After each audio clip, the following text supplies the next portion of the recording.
Assalamualaikum warahmatullahi wabarakatuh. Kami dari kelompok 4 akan menjelaskan tentang perencanaan pendidikan.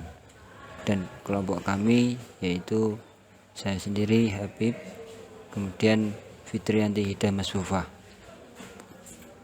Baik, kita langsung saja. Dari perencanaan pendidikan terdapat beberapa poin. Poin yang pertama yaitu definisi visi. Visi merupakan gambaran tentang masa depan yang realistik dan ingin diwujudkan dalam kurun waktu tertentu. Visi tersendiri yaitu pernyataan yang ditulis atau diucapkan hari ini yang merupakan proses manajemen saat ini yang menjangkau masa yang akan datang.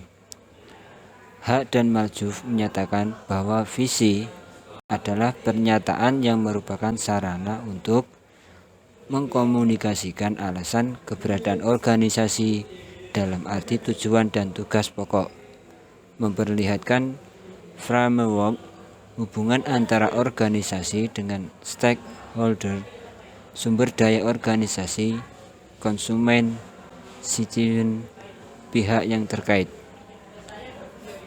Nomor 3 itu menyatakan sasaran kinerja utama organisasi dalam arti pertumbuhan dan perkembangan.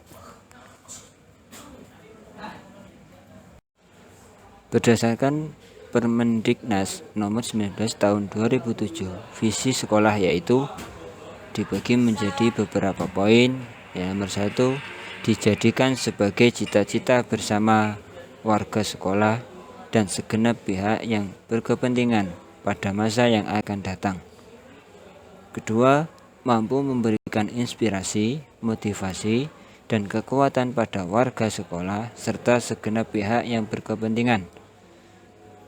Yang ketiga, dirumuskan berdasarkan masukan dari berbagai warga sekolah serta segenap pihak yang berkepentingan, selaras dengan visi institusi di atasnya serta visi pendidikan nasional. Yang keempat, visi ini dipimpin oleh kepala sekolah dengan memperhatikan masukan komite sekolah.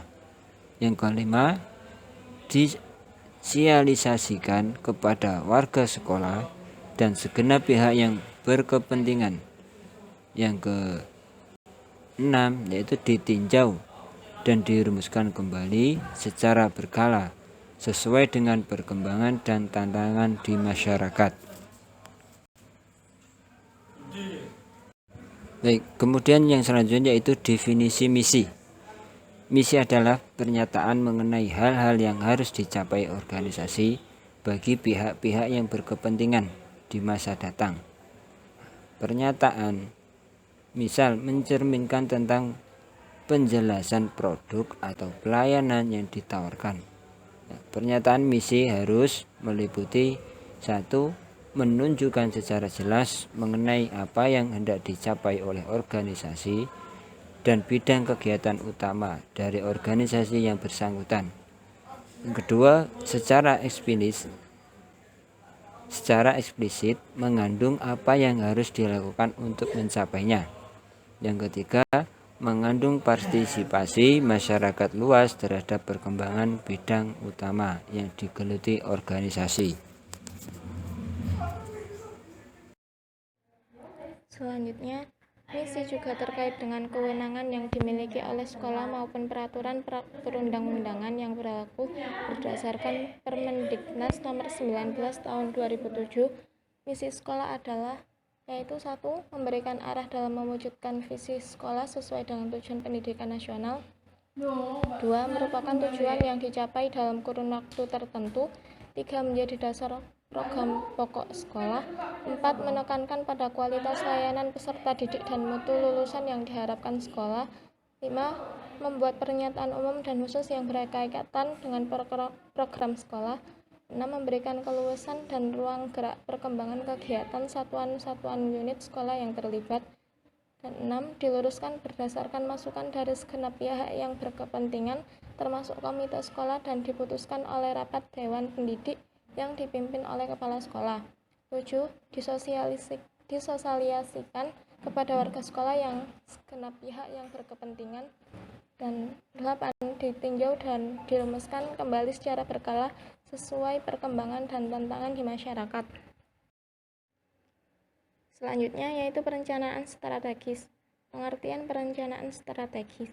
Perencanaan memegang peranan penting dalam ruang lingkup karena menjadi penentu dan sekaligus memberi arah terhadap tujuan yang ingin dicapai. Terdapat 3 tahapan dalam penyusunan perencanaan strategis, yaitu diagnosis, perencanaan, dan penyusunan dokumen rencana. Yaitu A. Tahap diagnosis dimulai dengan pengumpulan berbagai informasi perencanaan sebagai bahan kajian. B. Tahap perencanaan dimulai dengan menetapkan visi dan misi. C. Tahap penyusun dokumen secara strategis. Kemudian pendekatan perencanaan strategis. Bidharta menyebutkan ada 4 pendekatan yang dapat dipakai dalam proses berpikir yang bersifat strategi, yaitu 1. Pendekatan kerangka bimbingan, 2. Pendekatan planajemen, 3. Pendekatan SWOT, dan 4. Pendekatan investigasi. Nah, demikian kami akhiri. Wassalamualaikum warahmatullahi wabarakatuh. Kemudian perumusan Renstra. Rencana atau bisa disebut Rencana Pengembangan Sekolah (RPS), yaitu sebuah dokumen perencanaan yang dibuat oleh sekolah atau madrasah untuk mengadakan perubahan fisik dan non-fisik sekolah atau madrasah dalam rangka meningkatkan mutu pelayanan sekolah. Langkah-langkah dalam penyusunan Renstra atau RPS menurut Rohiyat sebagai berikut. 1. Melakukan analisis lingkungan strategis sekolah. 2. Melakukan analisis situasi pendidikan sekolah saat ini.